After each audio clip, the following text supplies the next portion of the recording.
Okay, so we're gonna open up the Monday, November 25th, 2019, Groveland Board of Selectmen meeting. Can we please stand up, pledge allegiance? Pledge allegiance. To the flag of the United States of America, to the republic for which it stands, one nation, under God, indivisible, with liberty and justice for all.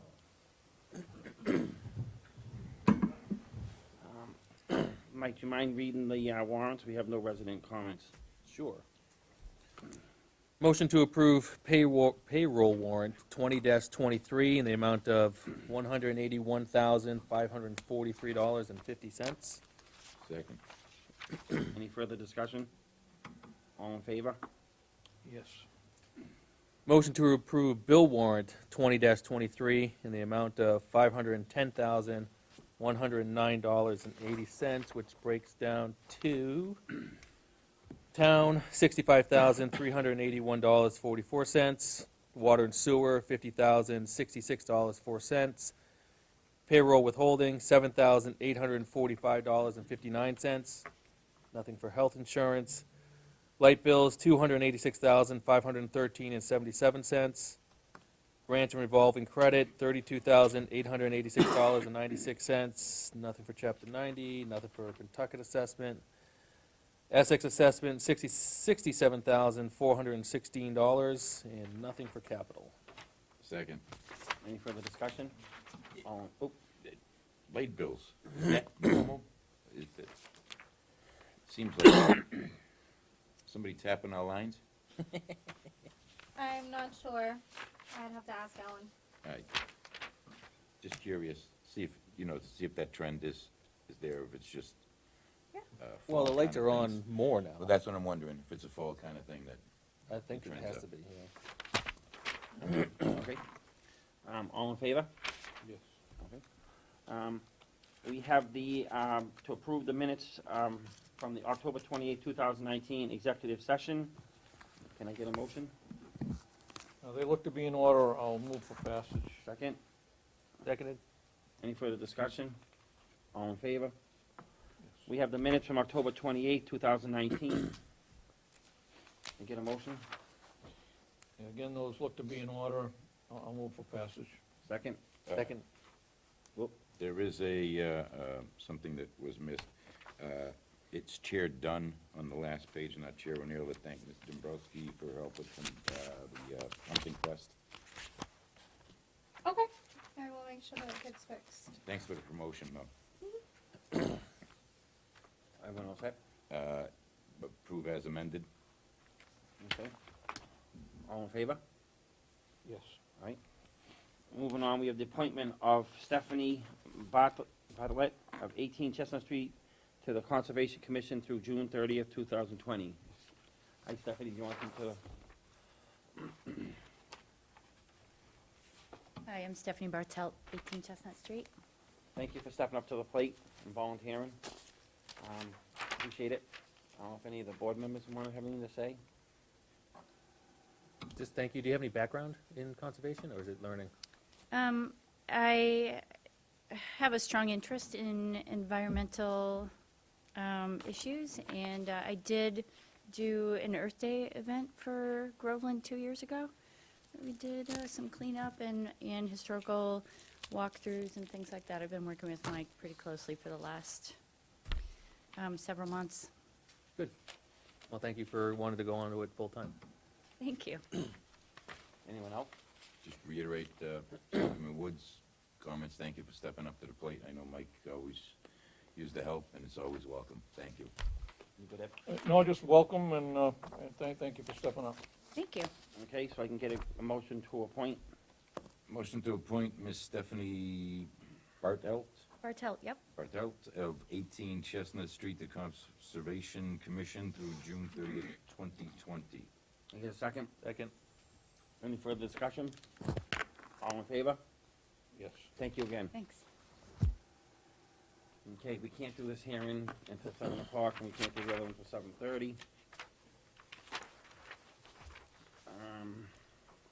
So we have discussion and possible vote. Daniel, I don't know what this, Vigneault, about the dog park discussion. You wanna come up to the podium? Hi, my name's Jason Naves, and I'm gonna be speaking on behalf Okay. of the All right. dog park. Thank you for taking the time to listen. Dan was kind enough to, try to help me with my fear of public speaking, so, It's just us and 4 million people out there in the Yeah, audience, don't thanks. worry about it. I appreciate that. We're all nervous too. I'm a dog park patron. I spend about 11 to 15 hours there a week. I'm a person that appreciates the things that I have. I've done some things to improve my experience at the dog park, and when I did that, I was really surprised at how many people stepped up and participated in helping everybody and all the different things at the dog park, whether they dedicated time or even money to different things at the dog park, which really improved the experience for everybody. Recently, there was some less than flattering comments made about the dog park, and I believe because of the effort that many people have put forth to maintain and improve the dog park regularly, those comments stirred up quite a bit of passion in regards to the dog park. This passion made me ask some questions. Is there a dog park standard? What does a dog park need? How big should a dog park be? How is the maintenance for a dog park typically funded? And how can we participate to bring that Groveland Dog Park to those type of standards? So some of the key things we found when we researched these questions was size is very important. It must be large enough so it doesn't become overcrowded, because an overcrowded dog park, overcrowding, when you prevent overcrowding, it minimizes the conflict within the dog park. The layout of the dog park needs to be done in such a way to promote cleanliness, safety, provides a rental area for trainers and different dog groups, as well as banners, and capable of hosting annual events to keep a steady income, and that's how the maintenance is paid for. Irrigation is a must to help keep the park clean. So we were thinking how we could accomplish this with us. And so we decided that we needed to help form a group. I submitted the paperwork to the state for the 501 to help get that going, and so we could begin collecting some funds. We reached out to Mr. O'Neill, who put us in touch with Mike Dempsey, which has been super informative and a really big help. I put together a small drawing of what we would like the dog park to have, to be. And the biggest thing now is to find a location where we can make something like this work.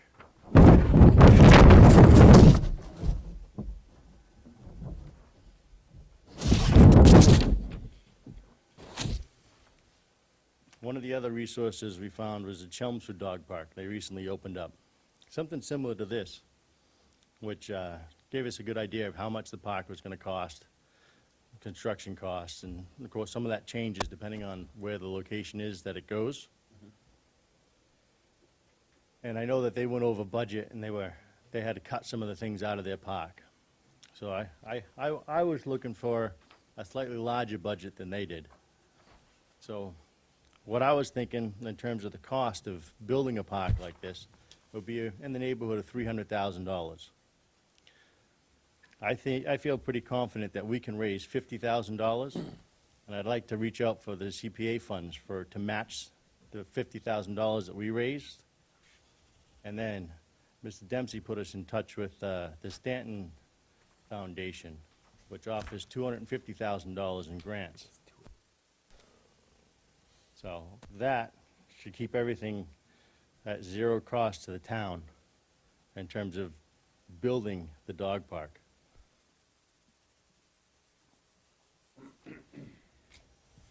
It'd also give us a little bit of a head start in terms of keeping up the maintenance and everything else. So, do you have any questions? Basically, why we came is to kind of say that we're out here, and we're coming here for the help that whatever help we can get, because we're definitely new at this, and we're trying to get it all together. We need a commitment from the town, not only the 10% that Jason was talking about, but we also need a commitment for the land use, a letter, to get the grant from the Stanton Foundation. Yeah, okay. So, number one, thank you for your work. I know that there's been criticism about where it is. It's nothing to do with anyone at the dog park. It was thrown there out of a whim. It was not a lot of dogs back then, but as I've always said, you build something, people are gonna come. Now it's there, it's growing to the point where it does need to be moved. I can't agree with you 100%, and I'm not saying you guys are doing anything wrong. It's the wrong place for it now because it's grown to the point where it is. Yep. That being said, CPC money, you guys can apply for it. You know, I don't know, you know, the foundation, I know you need to get us to, our biggest thing, I think, is to get you a location, sign off on a location, that's our job. Yep. Then from there, we'll help you and guide you however we can, but that's the first piece of this puzzle. So, that being said, we need to discuss an area where we can put you and find out if it's possible. Yeah, I don't think that's the right place. we agree, we definitely. And agree I with that. personally think, and I don't know, because there's so many covenants on Mike sitting here, but first thing I think about would be in the strawberry fields. I know we just gave, what is it? Cricket. The cricket people in the spring are gonna use a piece of that land for their cricket club. They do, cricket ball. But, it's a big piece of land. I wonder if we could find something over there, or maybe over somewhere there. Obviously, when we do move somewhere, whatever's proposed, whatever lot's proposed, we don't want to end up in the same situation we're Right, at now. that's right, we gotta, Conflict with anyone. right, you need to be out someplace quiet. Yeah, so wherever that would be, that's So- what we kind of need to do. Right. And if you were to try and go into a neighborhood, you're gonna end up in the same predicament you're in. So it's gotta be someplace that's quiet in the woods type thing, you know? Yeah, and the greenway there, the Strawberry Fields, has the main road that comes up to it. Right, We wouldn't be bothering anyone into a neighborhood or anything Right. like that. so. Right. But again, that's why we're here. right. We need that help. Yep. Mike was a huge help, took us around all these different locations. Yep. You know. but So just- I know Mike, let me let Mike talk. I know Mike wanted to talk and then, So this is about 2 acres, With the parking, it's about 2 3/4 acres. okay, and you have a solar farm. What's that gonna power? Gonna power some lights, the pump for the well. All right, so irrigation, the lights, okay. Yes. And are you thinking that Strawberry Fields is your best bet for something like this? Well, it's definitely got a large flat area, which would keep the cost down. The only issue I have with doing something else down there like this, on Strawberry Fields, is it's way out of the way, which is good. But it's also way out of the way, which is bad, because over here, you've got a lot of activity with sports and some other things, and people always around down there. And it's close proximity to this complex, you know, the police and fire are all really close by. This down on Strawberry Field, I think, is just way far out of the way, and kind of tucked away where nothing's gonna get seen down there, which could lead to a bunch of other issues. I'm not saying that I would vote that down, I'm just saying that that's something to be concerned about and to talk through. Because I don't even know if you can get 2.5 acres down there to use over here, down at the Pines. I don't know what's in the down with the water building and I don't know Right. that, move it over the other side, I don't know.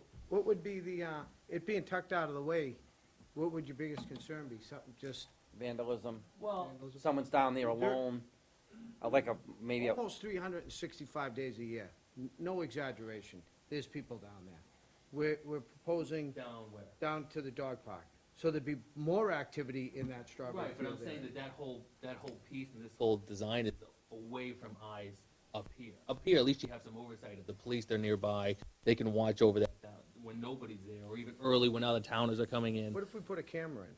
'Cause I noticed I was in the police station getting an application. Yeah, well, but then, those cameras aren't cheap. I mean, we've added cameras over here to watch the Pines and to some other facilities. They're Yeah. not cheap, that's a good idea, but they're not cheap. So Yeah. that's another thing that had to be factored in, and they have to be hooked up to the power, so the power has to be there, and I think it has to have an internet connection, Yeah. also. It does. what, Well, we would look for all the infrastructure. We'd need the water, the electric brought down there, and if we brought the camera down there, part of the betterment and part of the grant, we could actually go for money after we applied and get more money from the grant. I'm just saying that that's things that you should consider as we look at considered- something like this. I mean, Appreciate that. the dog park's great. Yeah. But you're right, it's not in the right location down there. Mm-hmm. It's undersized, it's overutilized, which is good that people wanna use it, but Yeah. it's not the right size for the number of participants that are in Again, there. yeah, we agree, yeah, that's. It's that's just, kinda why. I like it down there because it's kind of a complex and there's a lot of people down there and it's oversight, but I don't think you're gonna get 2.25 acre space down there, if No. that's as large as you wanna make it. Yeah. When you said that you looked at some other sites, do you have any other sites in mind? Well, the other site that we had was sort of in the middle of houses, The and that old- was the the old old salt salt shed. shed. That's what I was, but I think you're gonna have a problem. You are up on top of a hill there, Yeah. but down the bottom, you have all those houses down bottom, and I don't know if they're gonna wanna hear barking We- dog. We looked, we said there's like 3 houses that we spotted dogs at. We were sitting there looking, okay, those are, which is not to say they're gonna appreciate the dog park being there. Right.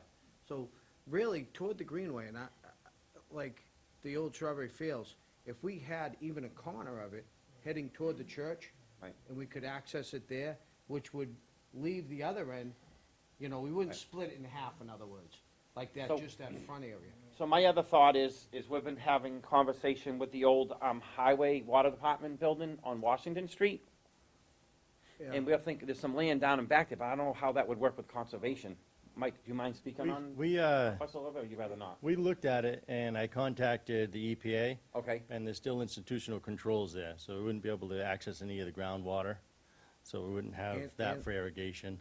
yeah, but if there's water in the building that's there now, I'm sure we can get water over there. I think it's That would being used to clean the Superfund site, right? Yeah.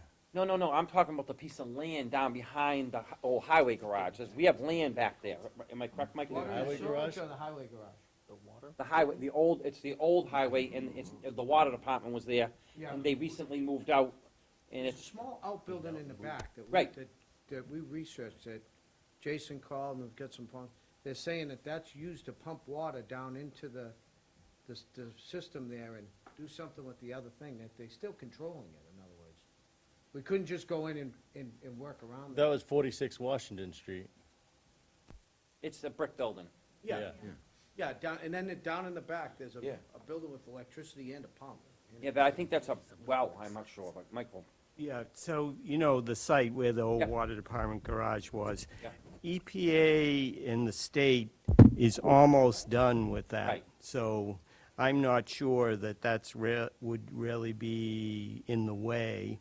I think when we looked at that site, it's about 6 acres that the town owns Right. there. right. The only problem is, Johnson's Creek runs through the middle of it, so they probably would have to stay. I mean, But- we should be able to find them 2 acres down there without bothering the creek. And I know that we had meetings here a few weeks ago that we want to clean that property up, and we wanted to kind of make it like in the back there cleaner. I mean, if Right. we're gonna use CPC money, we might as well kill 2 birds with 1 Yeah. stone, clean that property up and maybe put the dog people back. Absolutely not, I'm not arguing against that. No, So, I mean, yeah, let's investigate that, let's research it, see. I'm only one person here, so I gotta have conversation from the other board members, but I mean, I know they want, that building is going to be possibly rehabbed in the next 3-5 years for something, we don't know, but I know it's back to us, Karen Cussy, the Board of Selectmen, and we're trying to do something with it. So if we can have a group of people down there with the dogs, and they can beautify the back a little bit, use it, Yeah. it's only one step to cleaning that property up. So I don't know if these guys want. Who would be able to help us research that building a little bit more? Like, is there someone, like from the water department that knows every nook and cranny of that? Yeah, they know the building. We've been in the building. Ed had tours of the buildings around town. We've been in the building. The 3rd floor is gonna be used here in a short period of time for storage, for the town hall storage upstairs. The 1st and 2nd floor, we're gonna hold on for now. They might maybe do a boys club, girls club, I don't know. Yeah. We're holding off on that to see what happens with the back of the property, kinda. Yeah. So I think we're trying to, and what they wanted to do with it. They talked about possibly trying to revamp the pond or whatever, So the other building though, the other building that I was talking about, that outbuilding in the back. I think that's a Is it a- pump, isn't it? Is it an that little active building? well? Is it, it's not a I'm well not or a sure. town There's a well? bunch of wells down there that come down and back there, but I don't know exact, I can find out for you Water department. and let you know, but Yeah, I mean, would be happy if we could, if there's someone from the water and sewage department that we could even contact or take a few minutes at a time and go out and point out and say, yeah, you can't touch this, can't touch that. well, the water department has no more, they're cleaning out of there. They're supposed to be cleaned out, but they've been very busy. Yeah, But they're yeah. cleaning out of there, so they don't really have any, they can tell us what's going on, yes. I'll talk to Yeah. the superintendent, Yeah. and he'll tell us what's going on as far as buildings that would have you. Yeah, But, you need water, you need electricity, you can tap it off that building and somehow have to talk about who pays what or whatever. yeah. But, I mean, that's, in the back there, if you were to get in the back there, you're not gonna bother neighbors much, I don't think. Yeah, And then it leaves, like I said, it starts the process of using that property for something. yeah. Right now, it's vacant, and it's getting overgrown, and the neighbors want it cleaned up. Yeah, It's definitely. kind of ugly, you know what I mean? Yeah. But that's just the second thing I was thinking of. And the reason I'm leaning away from I'm not speaking for these guys, I'm leaning away from Strawberry Fields is because if we go build something there, and you guys put up arches and all this other good stuff and fencing, and then down the road they wanna use that for something, are we gonna hamper what they may do for a trail or a hat show later? I Yeah. mean, they have some plans for that, so I'd rather find a place where you guys are gonna, it's a piece of land that you're gonna be able to stay there, Yeah. and it fits the needs, you know what I Yeah, mean? that's good, yeah. Anyone else have any input on this? I know I started this whole thing, and if I did say anything disparaging, it wasn't meant to be. I didn't say anything that I hadn't personally witnessed. I know I reached out, or Yep. you reached out to me, and, the need for something is obvious. I think it's obvious to everyone. What I'd like to see, Mr. Chair, is that we form a committee Yeah, of I think that's already on there. like-minded folks Yep. that can take this really to the next few steps. I agree. And really then come back to present to us Mm-hmm. their findings, cost, funding, and everything else, so that, really, you folks really should know what you want, and you're gonna own this, I guess, when it's all done. So I think you're in a better position than I am, for certain, on what the needs are and what you'd like to see Yeah. at the end of the day. If we pushed, to get the grant, once we push this, that's our sketch. To apply for the grant, we have to have an even better sketch than that done. Then once we get to that, like plateau, we could get between 15 and 25,000 just for design purposes from the grant. It's all written out on the website, how you apply and the whole bit. So now we can hire, what they're pushing to do is hire a legit architect. Yep. and Design legit engineer, contracts- mhm. Contractors, it isn't gonna be a do-it-yourself type thing. They're footing the bill and they're giving the money. They want you to be done right across the board. So, and last year, they didn't hand out 8 of the grants that they planned to hand out. They want to do 10 a year, starting at January 1st. Last year, they didn't hand out 8.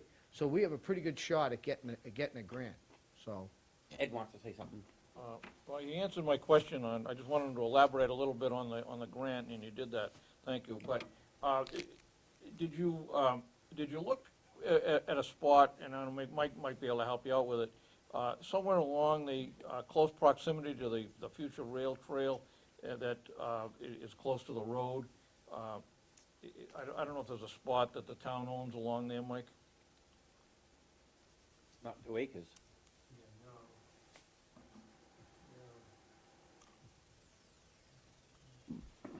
So, How about something like beside the old Esty property, where the old Esty lumber, where the electric company substation is there? but I don't think we have anything big enough in there, do we? I don't think so. No. Yeah, it's electric company's land. Yeah, I don't, So what I'll do on behalf of me, I will get a hold of the superintendent from the water. Yeah. I'll have a conversation about that, what's going on down there, see if I can find a plot plan of that or whatever. Yeah, But I can tell you the first thing, like Bill just said, and I'll try to get these guys to give you the graces tonight, I think they will. Form a committee, Yeah. Get a chair, vice chair, whatever you need to do, form a committee, we're gonna okay it, start the ball rolling with the committee, then you're gonna try and, you have to put a CPC project together, you obviously need startup money.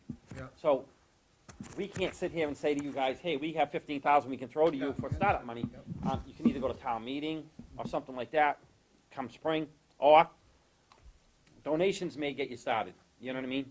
Yep. There's a lot with the SPC, I always say it wrong, the animal, Yeah, MSPCA. MSPCA, yeah. Yep, they may have something that can help you, but I'll do my part, I'll go out and talk to him for you and see, that land may not be worth it, I don't know, I think Yeah. it's pretty big, am I correct, Mike, back there, that we, Like I said, one of our 6 only acres. concerns was that well building and what was going on with that. the building for the Archdiocese owns that building, that's theirs, the big building, the big brick building out behind, kind of behind the church a little bit, No, there's it's a small, like, gray building, no. I'm talking about the old water. the old water building, If you go down the hill on the left-hand side, there's an electric service going to Yep, and everything. a There's little building. Something's running in there, Yeah. yeah. So, right, I'll find all that out, yeah, that's all. okay. And I Appreciate think it. that would be the start, you know Yeah. what I mean? No. Yep, Have you looked to see how much you could possibly get down at the Pines, down by the water tower? Or maybe Mike would know if there's restrictions It's on that. roughly about an acre. Yeah, Only an acre down there?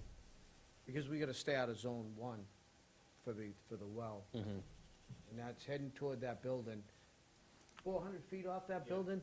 So we measured it out, and looked into that, right by where the antenna tower is Right. there. Yeah, So at most you could only get 1 acre down there? yeah. How big is the current park? It's about 8,400 square feet. Right, Mike? Not even Yeah. 8,400 square feet. Mike, in the conversation we just had, Ron Well, James's house is- not trying to put you on the spot, what were you leaning to? A little more. Right. Yep. Right, and we can rehab it and start getting it cleaned up for the neighbors. All right, Yeah. I'll work on my end of it, Yeah, I'll see what appreciate it. information I can come up with for you guys, and then you work on your end of it. Yeah, Can we decide that Yep. we should form a dog park committee here Make a now? motion. Um, Oh, I don't know if we can do it, we didn't have it on the agenda. Oh, we did, we had him in Yeah, here. was We it had him in here discussion to and possible discussion. vote? Yeah, we're all set, yep. So I'd like to make a motion that we form a new dog park committee of Exploratory for a a park. minimum of 7 members, yeah. or that max sounds- of 7 members, minimum of 5. Minimum of 5, maximum of 7, sounds good. Okay, That sound good to you? sounds good to me. And their charge should be to explore sites within the town and bring back proposals and designs for the dog park to the Board of Selectmen for further consideration. Does that Okay. sound? Can I get a second? Second. Any further discussion? All in favor? Very Okay. good, All right. thank you. You're on your way. And I'll work on my end of it, and, one of you guys had my email, I believe, so, because one of you guys emailed me. Just send it to me again, so I have it, and I'll feed back the information I find for you, okay? Set up the committee. I mean, do they have to have people come in and be appointed? Yeah. Sure, let's Yeah. go over that real quick. What you would do is, anyone that wants to be a member of that committee would submit their name through Denise or Caitlin now, while in Denise's absence. And then, once we get at least 5 and a maximum of 7, then I guess this board will choose those members and form that committee, and then off you go. Pretty Okay. simple. And then you'll be sworn in once the committee's formed, and you'll have some fun. And you have my email. You reach out to me Yep. anytime. Appreciate it. All right, perfect. Thank Appreciate you what you're coming doing in. for the town. Thank you. Thank you. Okay, you. so it's just about 7 now, am I correct? I can't see that. Almost. Almost. It's, Yeah, I got It's 7. 7 o'clock. Okay, so we're gonna have a tax clarification hearing, and I believe Ed is gonna read it and start it. Okay, It's 7 PM, by the way. tax classification hearing. Motion for the Board of Assessors and the Board of Selectmen to hold a classification hearing at 7 PM on Monday, November 25th. The Board of Selectmen, upon hearing data relevant to the fiscal efforts of the available alternatives and recommendations made by the assessors, will decide whether the town will continue with one tax rate for all classes of property or adopt multiple rates. Public is welcome to attend and give comments. Okay, so we need to get a roll call vote. Second. So you got a second, and, okay, Mike, Yes. Bill, Yes. me, yes, Ed, Yes. okay. Ready? So we have the board in front of us, and if you guys wanna give us a little update? Sure, that's what they've been waiting for all day. Every year, just like clockwork. Which is something to look forward to, right? Debbie, I got an extra one here. Actually, I don't know if you wanna just turn one of these around so people can, oh, you got one, you're all set. Hi, my name is Debbie Webster. I'm the assessing manager for the Board of Assessors. We're here before you as part of the tax rate setting process. This part of the process is to determine whether or not you have a single tax rate for all classes of property. And what that means is we have property in town is divided up into residential, commercial, industrial, and personal property.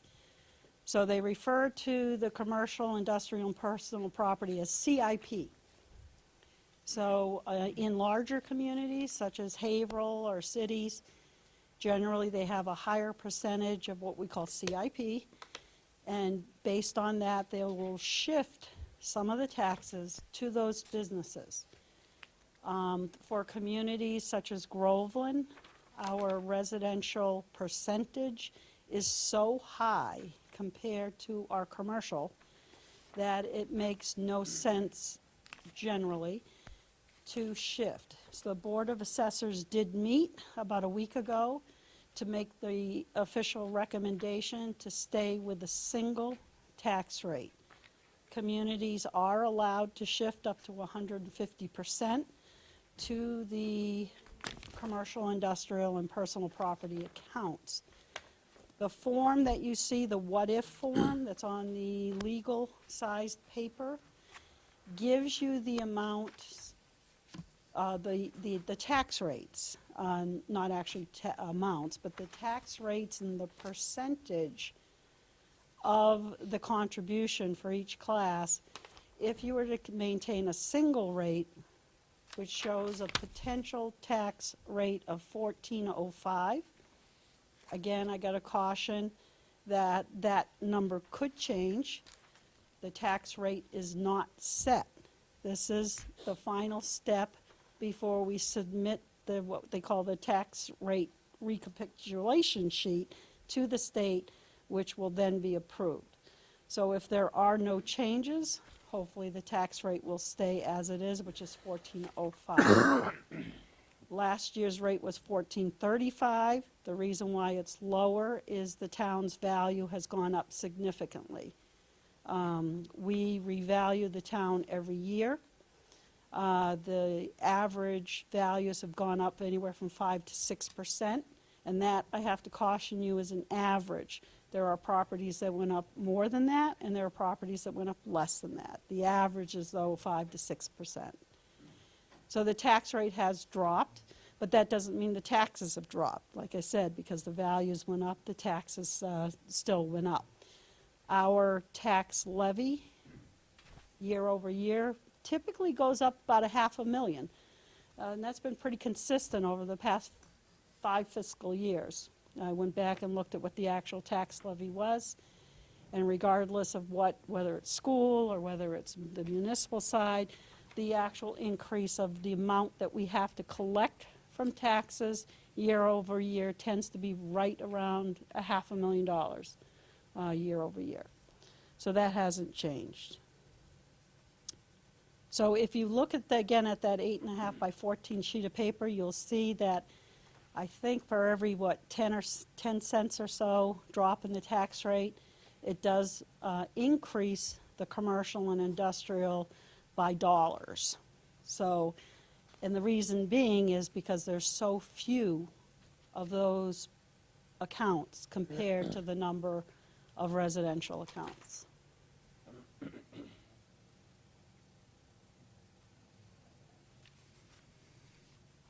Anyone have anything they want to say? Is anyone in the public wants to speak on behalf of this? Any of the board members? Just like last year, we wanna stick with one. That's what I say, stay with the one rate.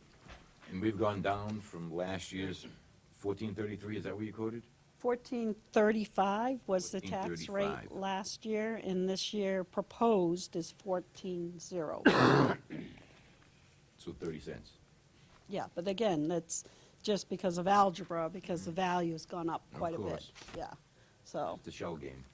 well, I don't know whether I'd call it a shell game. It's not necessarily shell game, it's just, you know, we don't make up the values.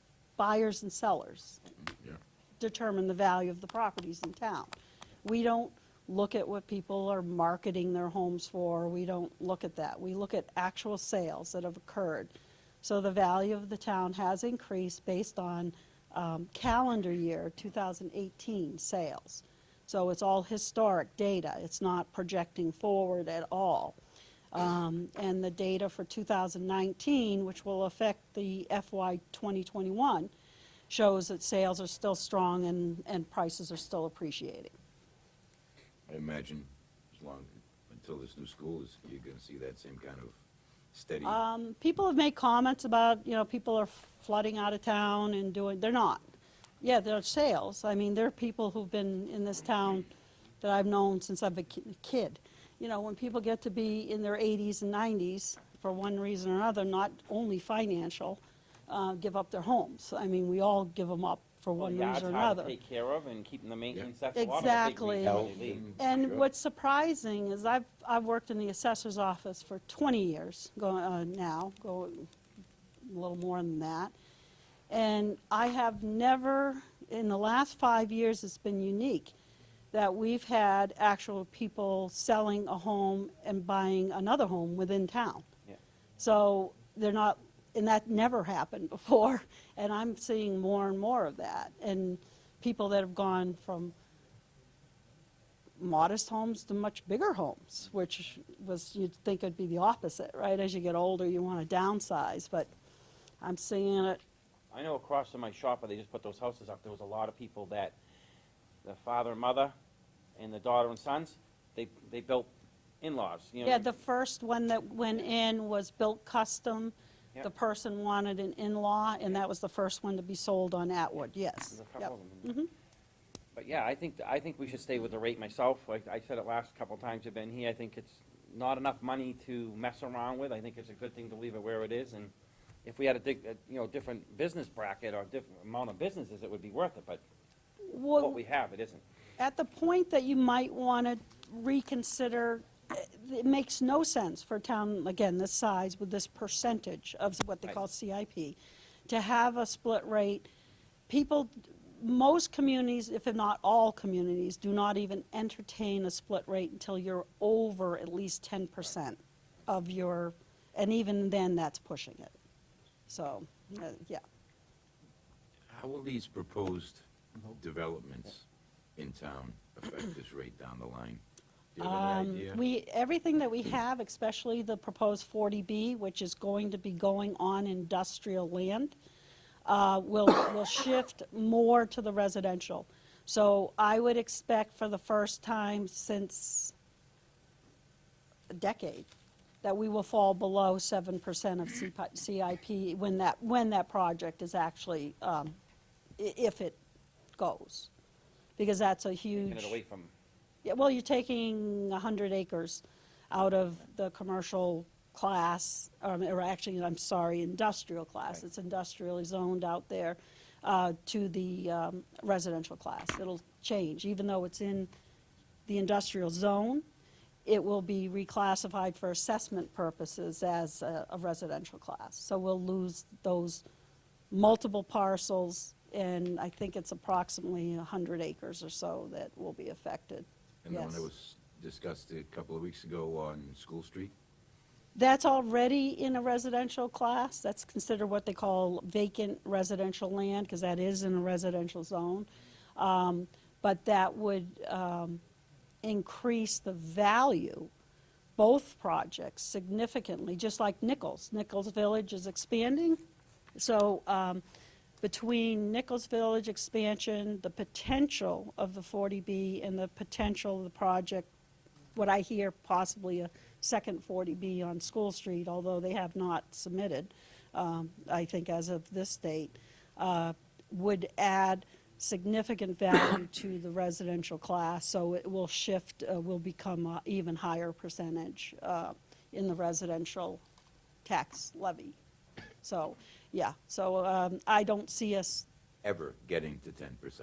I won't say ever, because things do Every day change. is a long time, but Without either significant zoning changes to allow businesses in what is currently residential zones, I agree, I don't see that ever happening. It would have to be a big, major change in the thinking of the town to possibly allow businesses, say, on the stretch of School Street, stretches of Salem Street where they're not currently, stretches of Main Street where they're not currently. I mean, that's a whole thing that the town, that's a big undertaking that the town would have to decide to do, and even then, it would struggle, I think, to meet the 10%, even with that, because we are, as we spoke earlier, we're a bedroom community, and I don't think anything's going to change that going forward, at least in the next decade or so, yeah. how No, about that? Justin wanted to say something? Yeah, it's just a shame that 92.98% of the levy is residential or open space, and 7.01% is commercial, industrial, or personal property. And I think that we should involve the different town boards, and I know you've been working on at points about being a little bit more friendly to businesses to try to help out the taxes, and maybe that's a great idea that we should at some point look into rezoning some of the residential property that is not near houses to allow for more businesses. We should definitely be a little bit more business friendly. Well, I'm not sure it's business, whether or not we're business friendly. We've had businesses move in here because our tax rate is pretty favorable and we don't have a split rate. We did gain some businesses that moved from other communities into here. Our problem is where our access to the highways isn't great, okay? No It's- public transportation. Right, no public transportation. It's hard to, we are a bedroom community. I don't think there's any changing that. And in defense of like saying that we're not, I don't think we've been not friendly, especially lately. In the last 5 years, I think definitely we've been changed. very different than Definitely what it was a Yeah. decade ago Yeah. when Yeah. I first 100%. started Right. here in Town Hall. The problem is we have limited places to put these businesses. And the bigger businesses, when I first started, there was a business that really wanted the property that is now owned by the Commonwealth, that was behind the veterinary clinic and all that area. They were they wouldn't say who they were land hunters. They send these guys out to look for properties for big businesses. I don't even know who it was who was looking into us. And they came in, and it was for sale. It had been for sale. And they ultimately did not purchase the property, and their main reason is problems, access on and off of 495 and 95, because that's anyone who commutes. Most of our big land is over in South Grove, and as you guys know, soil's a problem, water's a problem. And that's expensive to try and get into a business. That was one of them, when I started talking to people, they're like, you know, we have to look at Chesterton, they're always constantly fighting their septic over there. They gotta constantly rebuilding it, so. Yeah, but even with that, they expanded, and they closed their Right. other site, and, Right. yeah, They you moved know, in. so they moved in, so But anyway. that wasn't a deterrent. I definitely think we should leave it alone, myself. I don't know what you guys wanna do. Someone wants to make a motion or whatever, but. Good. What? Yeah. I make a motion that we leave the tax rate, let's see, fixed or Single. tax rate as recommended by the Board of Assessors. Can I get a second? I'll second it. Okay. Any further discussion? All in favor? Thank you. Well, a Roll couple call. other pieces to this, just Roll so that you know, if you don't remember. Small commercial exemptions, which you can adopt, would Yeah, I know. affect businesses who occupy and/or own properties. You can reduce the value by 10%. Again, we don't have a lot of them. The state determines who's a small business, and generally, the easiest way to explain it is a business that has less than 10 employees. And that's determined by the state, and they send a list out every year. We have not adopted it in the past. We don't recommend adopting it again this year. The reason being, there's nothing outlandish about with the taxes going up. It's the normal increases that everybody's seeing. We have a single rate already, so they're already being treated favorably as they'd be compared to going to Haverhill. So we would recommend just having no commercial exemption at this point in time. You may want to revisit that next year when the school bond hits. You may want to consider giving some relief.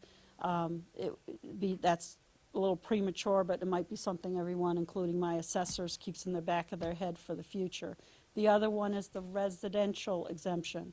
That's typically done in communities that are vacation destinations, such as the Cape.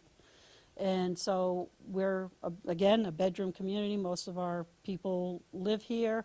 So it really wouldn't, it doesn't work here because everybody owns their home and lives here. Unlike on the Cape, you have a lot of people who own homes, but they're not residents.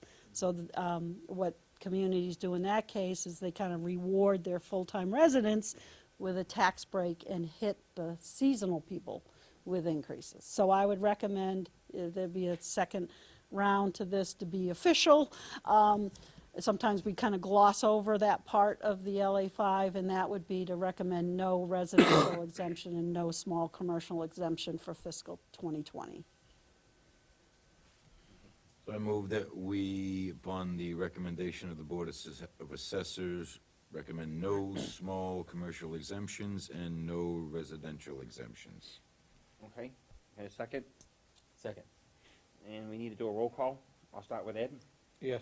I say yes, Bill, Yes. and Mike. Yes. Okay, and we're gonna close the hearing at about 7:19, I think it is. And thank you for coming in. and Thank you. taking And the time thank you to for do your the work. Appreciate it. A lot of the stuff doesn't get done without folks like you. Mike, can I have that packet back for a second? Which one? This one That with one, the, yeah, just for a second, I think there's a second page to it.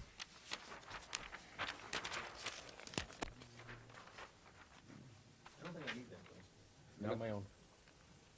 Whatever I need, I'm just reading the rope. Okay, no, she wrote out, okay, I don't know what I'm reading. Am I reading not this? yet, not I till. know, but is it? Yep, All right, I'll just keep reading. You have it? Doesn't stop. it's the, starts with the public hearing at 7:30 motion. Yeah. All right, so we're gonna move on to do, this one's done. Okay, we're going back over here, and we're gonna wait till 7:30. So, I don't know how long this is gonna take, Can I suggest that we move on to a town manager, continued discussion? I don't think that'll Sure. take long Go where ahead. we are at this Yep, point. yep. I think we can knock that off in about 10 minutes. Yep. As I was speaking to you earlier, I think maybe the next logical step in this process would be now to gather qualifications of what we would look for in this town manager, now that we have established a title and we've somewhat established some job description. Okay, I think we should now assess education, experience, so then we need to things like turn that. around and maybe from now till the next meeting, we all come up with an idea of what we want in that description? No, or? I Get some think other that's a ones good around? starting point, that, I think that's, when we put out the job description, we're going to want to have certain qualifications met in order to even entertain some of these folks that may apply for the job. Yep. And to be able to qualify them quickly or disqualify them quickly. Right, okay. In the process. I don't know if you agree, that's I just my agree with it. idea of where I think the Any next input step should you wanna be. put on it? No, makes sense. So, so for the next meeting, we can come up with some qualifications. Does everyone wanna do it, or does one person wanna compile them, or I think we all should, do our own due diligence? do our own. Okay, sure. all right. And then we eliminate the redundancies, much like we did the Yeah, last okay. time, and then come down to So we're gonna put in, a unique list of qualifications. qualifications.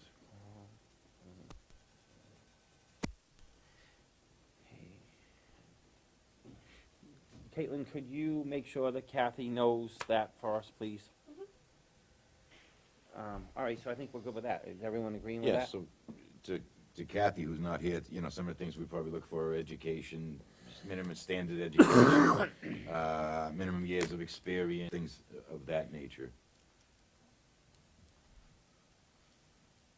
All right, so why don't we move down to, because we got a few minutes still. We good with that, everyone? Yep. Okay? Yeah. So we'll move down to Selectmen's Times and Reports. But we have finance directors. Okay, Nothing. okay.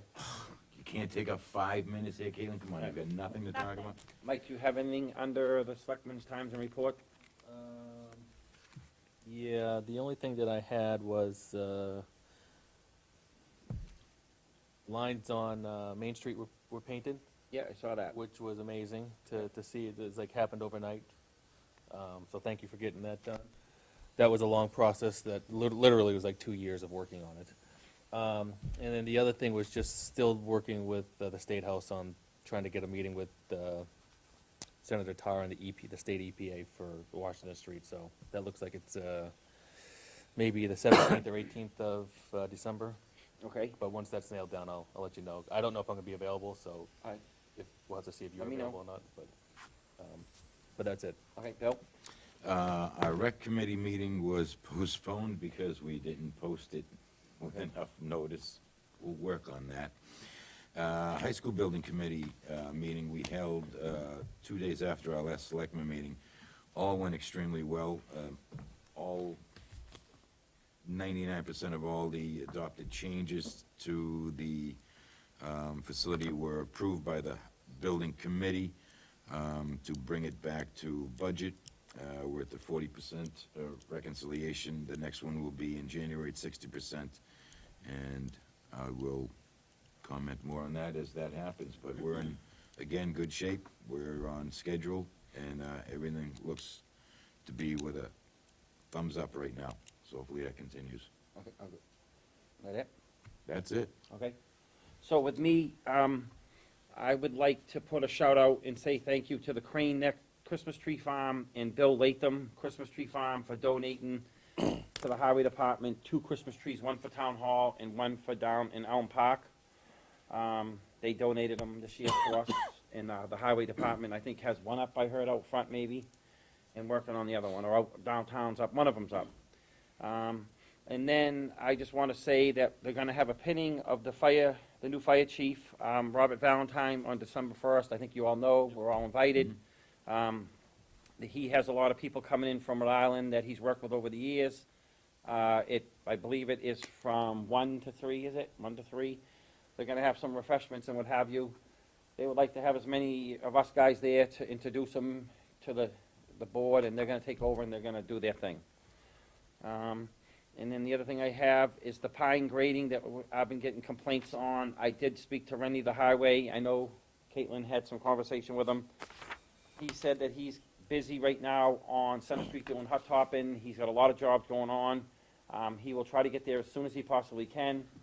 But he's out straight right now. They're out straight. They are trying to get their hot top down before the cold weather. He told me about 4 or 5 projects they've been doing, and he's gonna get there as fast as he possibly can. So I don't know if anyone thinks it should be left open, or if we should put tape on it for the time being, but, I got a couple complaints that it's the point where kids can fall off of it or whatever. I went down and looked at it. It is kind of rough around the edges. I didn't think it was a big deal to go down there and clean it up, but it's time. So, I don't know what you guys think you may wanna do about it or whatever. Go ahead. Yeah, I think that we ought to take a look at the contract. I can't believe. we did. I can't, and it was written so that, It wasn't written in the contract. It was written in the contract that we were responsible for wood chips. Am I correct when I say that? But with it, but there's Nothing sort of, about fine grading. there was nothing in the contract about Nope. leaving the holes behind there? Put that unit in, would have been responsible for cleaning their mess up after them, but unless you guys wanna have us have a conversation with the contractor that did it, you know, O'Brien and Sons, and see if they'll come back and clean around it. Well, let me ask this question, do we still hold any leverage over the contractor, or have they been paid in full? I I don't, paid in full. Their check went out Oh. last week or right after the last warrant it went out. After the invoice that but showed that there's we gotta weren't be a responsible. warranty with it. There's gotta be some kind of a warranty with it. Okay, I'll look into it. I think that you sent me the information and I read it, and it did not have anything in there about the fine grade, and I just, me personally, if my company did it, I'd go in there and clean around it and grade it and make it presentable. I know there was nothing in there about fencing, and that's one of the complaints is about fencing, so, I wasn't involved in, so I really don't know, I don't believe the fencing was included in the contract for the playground, okay? but I have to agree with you that the earth disturbed around the back should have been replaced Yeah. and smoothed over, Right. just out of Doing the job. doing the job. I mean, it just looks Do kind you of. mind forwarding me left the off. contact person from O'Brien, and I'll give him a call? Sure, See what I not a can do. problem. Okay, and the other item is, at the Pines, the sprinkler system's been installed. They got it up and running, and it's now been blown out for the season, so we're good to go with the sprinkler system down there. It's complete, and we're ready for an overseeding, and, actually, it was overseeded about a month ago. They overseeded it. Denise had it overseeded. So it will be seeded again in the spring, and they're gonna be good to go down there. I don't know if they're gonna be able to play on it, because they're gonna probably want that thing to come in. So I don't know, Denise would know when it'll be ready for play, but I know the sprinklers are installed, the shed's done, and we're good to go with the sprinkler system and the pumps. I got one more thing after Ed. Sure. And that's pretty much it for me. I can go back to Mike, because he, No, okay, Ed, sorry. I have nothing. Okay, now I'll go back to, yeah, I forgot to say that I did meet with Chief Gillen today, just to talk about, we got 1 minute, just to talk about a couple of things in town. And I did want to remind people that there have been some break-ins in town, to lock your car doors, lock your houses, just be safe. If you see anything that looks out of the ordinary, call the police. They're there to handle that kind of stuff. okay. Ed, you had nothing, right? Nothing. So, I think we have a couple minutes up there. No? We got 1.5. You got, yeah. We Okay. had a minute. So nothing under old, anyone under old or unfinished business? Anyone? Nope. Ed, Bill? Nope, none on the Ed? old No. unfinished.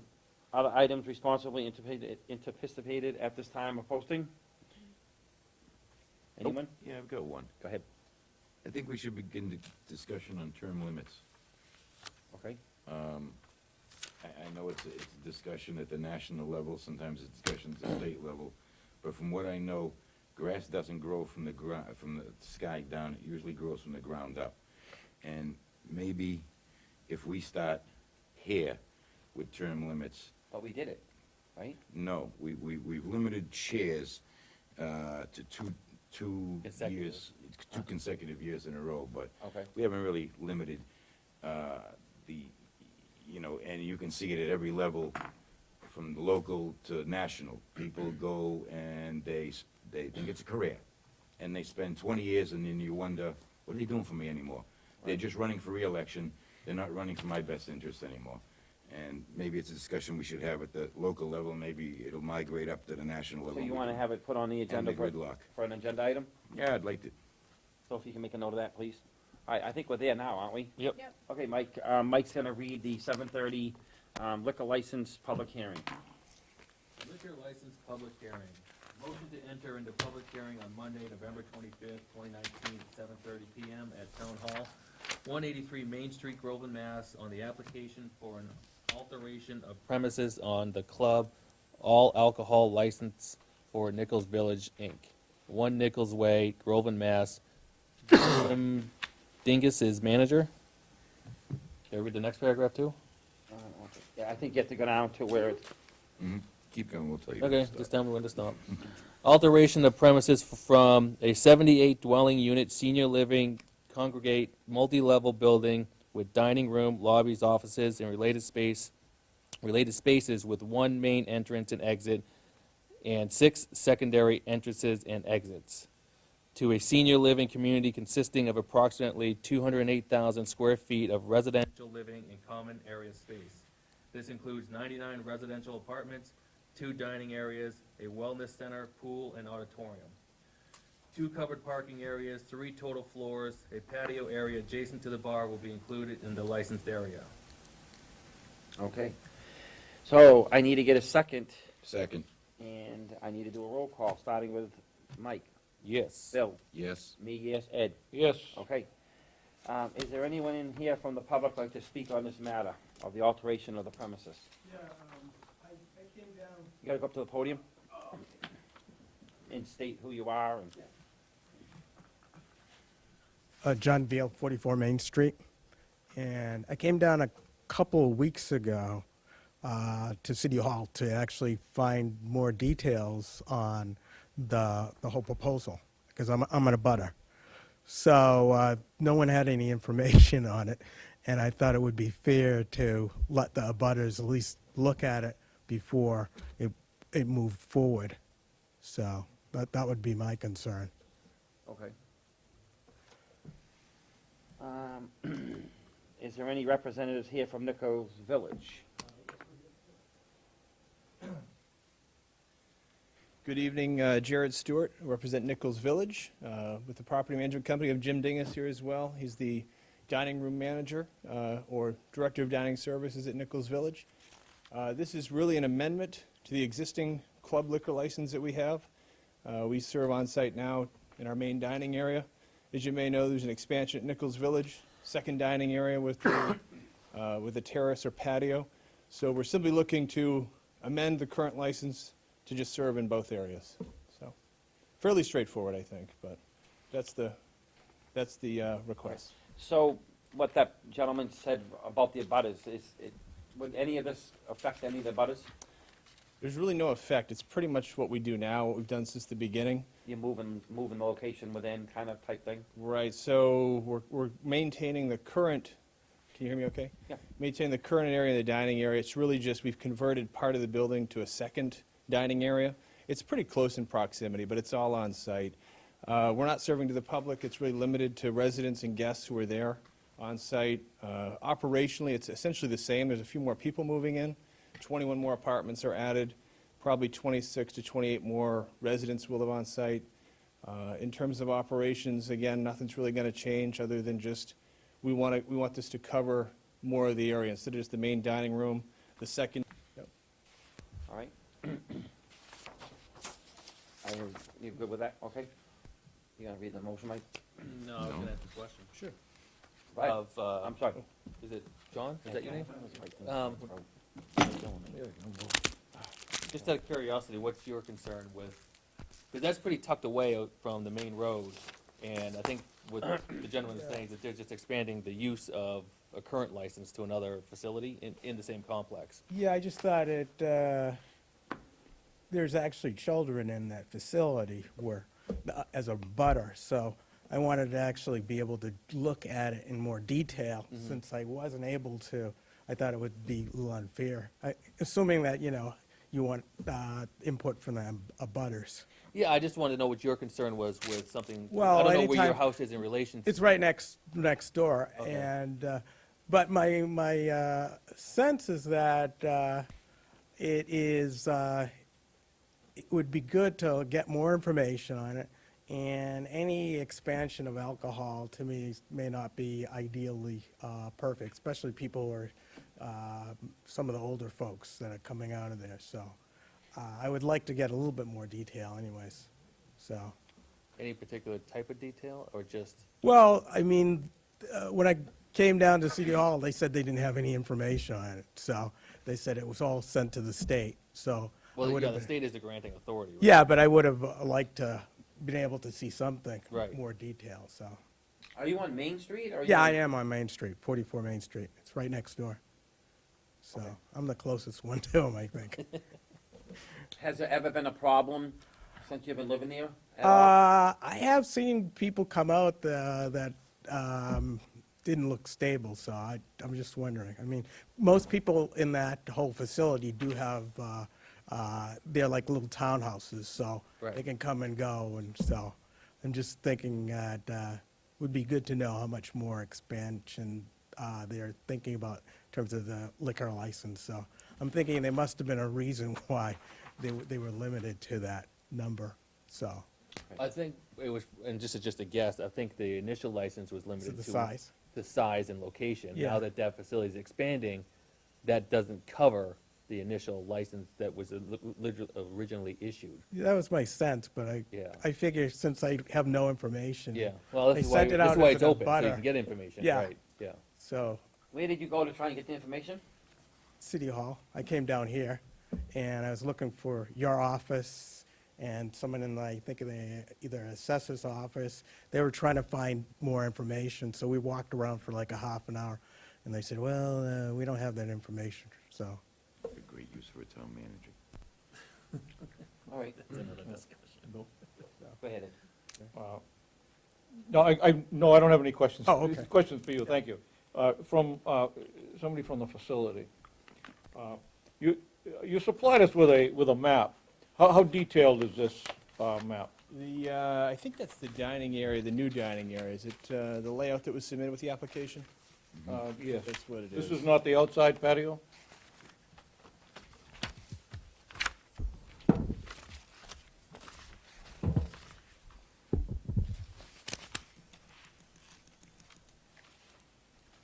Do you mind if I come look at that? Yeah, sure. Is that all right? Yeah, sure. I'm not sure which one you have. I think I might have it here.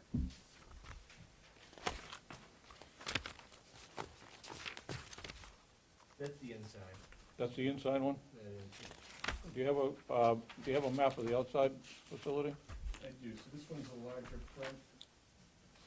There's 2 copies. If you can see this, Share with Ed. this is the inside casual area. Okay. This is the outdoors is this area. There's a fence that runs around here. So the main entry is here, but you come in here, this is all inside, this comes outside. And there's no access into here, only through the building. Only through the building, right? Yeah. There will be a gate in the fence for emergency to be able to get out. Yep. So this is basically for residence use only. It is, that's right, yeah. We don't serve to the public. Okay. So there'll be no access from through the gate into the patio area, so the residents can't park their vehicle in the parking lot and walk through the gate. They have to enter that through the dining area? That's right, we want them to come through the dining area, be seated there, and then exit through the dining room. As I said, there will be a gate.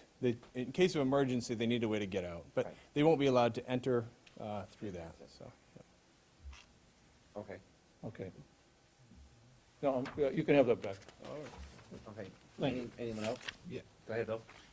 You said it's not going to be open to the public, Right, and it's for residents and their guests. right, that's right, yep. You don't consider guests public? Well, they have to be with a resident, so if they're more of a guest, in my opinion. We don't just have an opening, public can't come in and be served. They have to be escorted with a resident, so. So they will be drinking at this bar and then driving home, I would imagine. If they're not residents, they're guests. Yeah, that's true, they could. The bartenders must be all certified bartenders and all that good stuff. Yep. What would happen, do you need this expansion because of the new thing? I mean, because of area-wise, you need it? As far as why we're building the expansion? Expansion. Yeah, I mean, we have a healthy wait list, we've already sold the units, so we have no problem with filling it, there's a need for it, so. And part of the amenity too, I think, was we needed more dining space, but we wanted to create a second, different style of atmosphere for dining. We have very much a tablecloth, fine dining now, this is more of a bar atmosphere. They kind of wanted some flexibility, which is what's driving it. More pub atmosphere More of a versus pub fine. atmosphere, that's right. Okay. so. Any more questions? Yeah, have you taken on greater liability insurance based upon your expansion of the alcoholic, We have liquor liability insurance, we renew annually, we've been in contact with the insurance agent. I don't know if they've increased it at this point, I think it renews in March, but we will increase it if they deem it necessary, so, yep. We usually file that each year, it's based on sales or based on volume, so we usually report that to them and they determine the amount. right, I imagine your volume will increase. I would think, we're looking at about a 22% increase in residents, so we're figuring it's gonna be about 25% more in terms of consumption, we would assume, so. Go ahead, Ed. I didn't see anything here in the application about the hours of service. Is it assumed that the alcohol will only be served during lunch and dinner, or are you planning on extracurricular activities at night in that outdoor bar area? We, at this point, we haven't determined the hours, but I think we're looking at maybe as late as 9 o'clock. It's not gonna be 11 or 12 or 1 AM like another bar. Most of the residents go to bed a little bit earlier than that, so we're looking at maybe 9 o'clock. If there's a special event, the Super Bowl's going, and they want to stay up till 9:30 or 10, we might do that on occasion, but, so it's not determined, but it'll be mostly lunch and dinner. I'd say dinner. We don't really do much for lunch at this point. Most of the service is around dinner. So hours, I would say, unofficially, maybe 9 would be about the latest, is what we're thinking about, so. Have you had any, that you know of, have you guys had any violations up there, any problems with the police or anything? No, not related to alcohol in any way, so, nope, no No issues, underage no drinking. calls, no underage drinking. Okay. All right, well, thank you. Yeah, thank You all got, everyone good? Yeah, okay. So now we need a motion to approve. You want me to read this? Yep, please.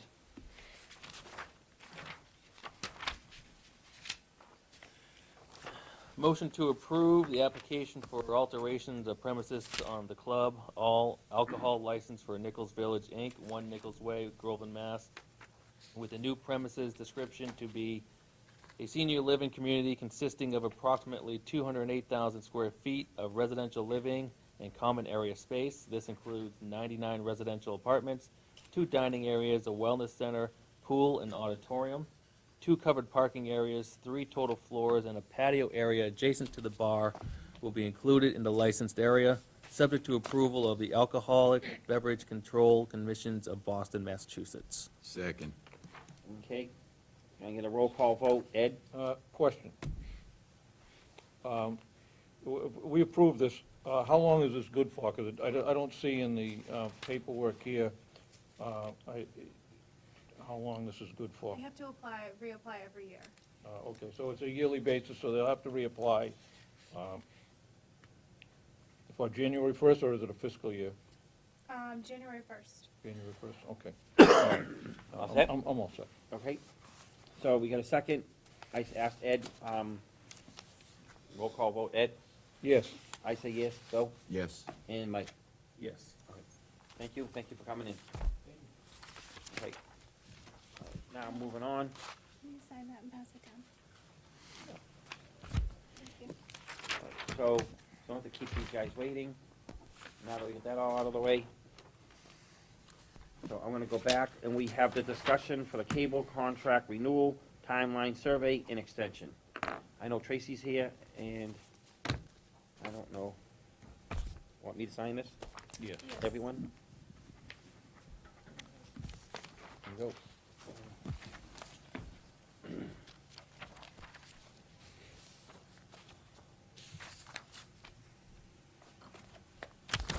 There you go, okay.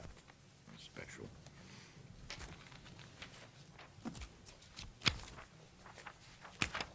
There you go. Are you ready, Tracy? There you go. Sit here since I'm running the camera too. All right. So, as Tracy called me the other night and discussed with me that he had been trying to work on this cable contract and that he had hit some roadblocks, he has been working on it, he told me he was gonna pass in some paperwork to the board showing that he's done the work on it and he's been trying, et cetera, et cetera. So, what I had told Tracy is, I said, Tracy, what I'm gonna do is I'm gonna call Bill Hewitt, because I know Bill Hewitt, our counsel, has been involved in this, and let me see if I can speak with Bill Hewitt, and let me see if I can get this put in layman's terms, what needs to be done. So, I asked Bill, could you please do me a favor for this evening to give me a layout of what we need to do to comply? I'm gonna ask Bill O'Neill if you please read the letter from Bill Hewitt that was sent to me today. Certainly, Mr. Chair, be delighted. Letter starts off with, "Good afternoon, Chair Dunn. In our discussion this morning, you asked me to prepare an email for reading at tonight's Board of Selectmen meeting regarding cable television license renewal status and strategies. Please accept the following as my report and opinion regarding the current status of the town's license renewal proceedings. 1, it will not be necessary to file a request for extension of the license expiration date of November 28, 2019. Many licenses run over their term while negotiations are still ongoing, and the commonly accepted convention now among cable attorneys as well as cable companies is to consider that as long as license renewal efforts are continuing in good faith, the current license is considered to remain in full force and effect, meaning that we will continue to get access support payments and the town will continue to get cable TV service until the board signs a new renewal license. 2, in simplest possible terms, what needs to be done now is for the town to determine what will be its future community cable-related needs between 2019 and 2029, assuming a 10-year license, which I strongly recommend. We have to make our proposal first. Comcast will not make us any substantial offer until we do so. That means it is up to us to make the first move. We'll get back to that in a moment. To determine our future cable-related needs, we need 2 things. A proposed annual budget for 2020, and B, a list of anticipated capital equipment needs for the upcoming 10-year term. I have attached a sample budget and capital equipment list from the town, which just renewed this fall. The cable access people ought to be able to prepare these 2 documents for us relatively quickly. 4, once we have the budget and capital needs list, we are ready to meet with Comcast and begin negotiations. 5, the survey, which I understand has troubled the Cable Advisory Committee, is optional, and at this point I would say forget about it. 6, the only legal obligation remaining will be for the town to hold the required public hearing. The timing of this hearing is not particularly important. It can be a separate standalone hearing, or it can be convened in a regularly scheduled Board of Selectmen's meeting. It may occur before, after, or during our actual negotiations with Comcast. Either way, there are special notice and publication requirements for the hearing. I have attached a blank public hearing notice for your information, which sets forth those requirements. Please see the box at the bottom, which contains the publication and notice requirements. I trust that this will be of assistance for now.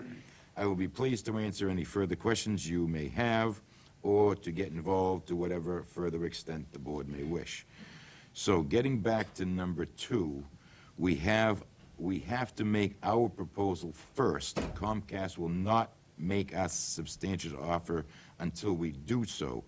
That's already been passed because we have this as of July 30th, 2019, where they've already made up their proposal. So I'm not sure how that fits in. Okay, so hold that note for 1 second. Tracy? Yes. Yes, sir. Do you know if Bill Hewitt knows about this? I am not sure, Mr. Chairman. Okay, so, we need to find out step by step what's gonna happen here. I can tell you this, you told me in our conversation, you said to me, that you've already scheduled, or already booked the room for the public hearings? Yes, we have scheduled a public hearing, or booked the room here for a hearing on Saturday, December 14th. Okay, December 14th, so that's the hearing that we need. Time? That be 11 a.m., because it was suggested by someone, and if you have a different opinion, let me know, that we shouldn't do it first thing in the morning, like 9 o'clock, in order to give people an opportunity that have to go to the bank or do errands, to do their errands before we had a meeting. Okay, so what I would like to do is, number 1, let's keep on that path with that hearing, okay? But what I would like to do is start, we already know he has said, forget about the survey. Yes. Null and void, let's not worry about it, okay? We need to determine, when I get down through this list, what the board wants to do and who the board wants to do the work. Bill Hewitt will do whatever you want him to do. It's gonna cost somebody money, and I didn't ask him a proposal, I didn't ask him how much. I just know that we need to pull this apart and isolate what's gonna happen. So, Bill, your first point was, there is a proposal been sent over to us from Comcast. Correct. Me reading this letter, I'm not sure that Bill Hewitt knew that proposal is here. I'm not sure. I would say, So- judging from this letter, he doesn't. Okay. So if So- Caitlin has a copy of this, do you? No. I'll give you my copy, but I want it back.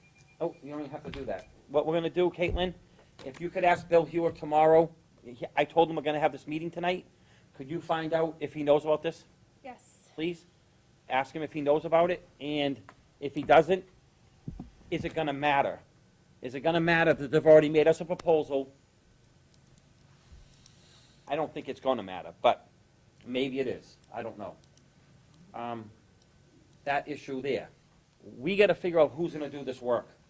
We gotta figure out who's gonna do this work, and it sounds like the room's been booked for the 14th, but there's other steps that need to be, and I believe, talking to Mr. Tracy- Chairman, I just want to offer one other thing. Kathy Castronellis, a member of your board, was kind enough to sit down with me for some time on Saturday to start the work on the budget.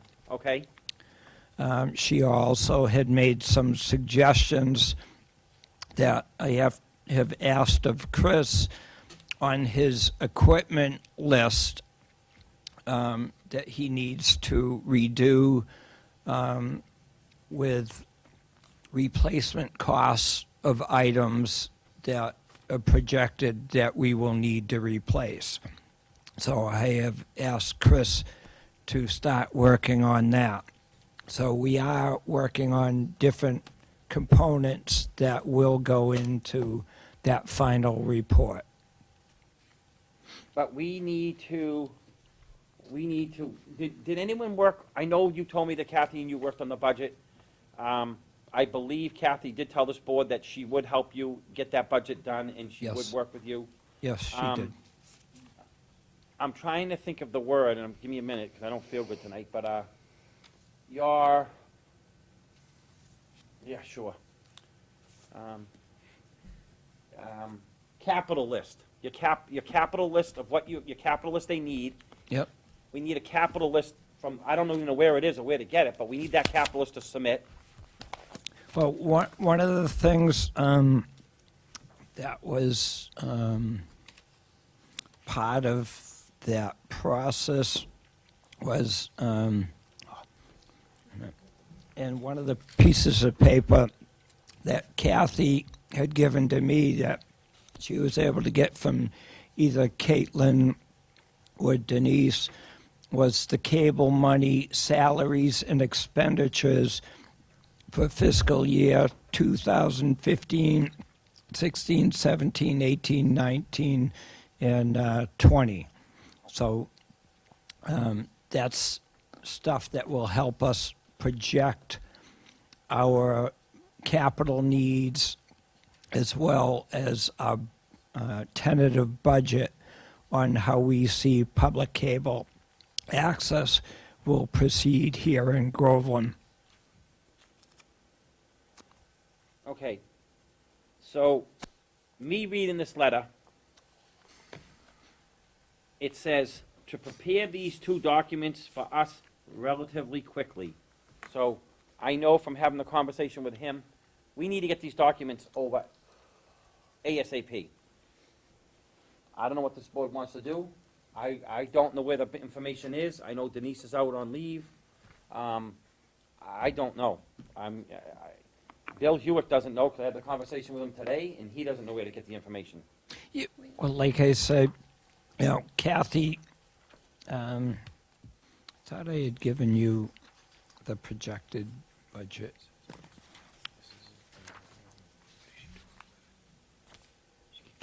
Oh, yeah, wait a minute. May I approach Sure. you, Mr. Chairman?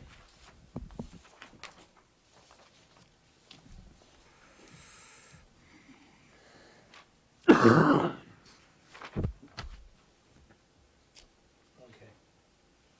Kathy, on this sheet here, Yep.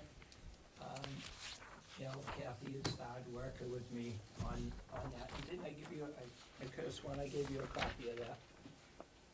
You may have, it would be in my Did I give packet, you but a I copy could of show that, it. Ed, Yes, and I have everyone it. else? Okay, Yeah. okay.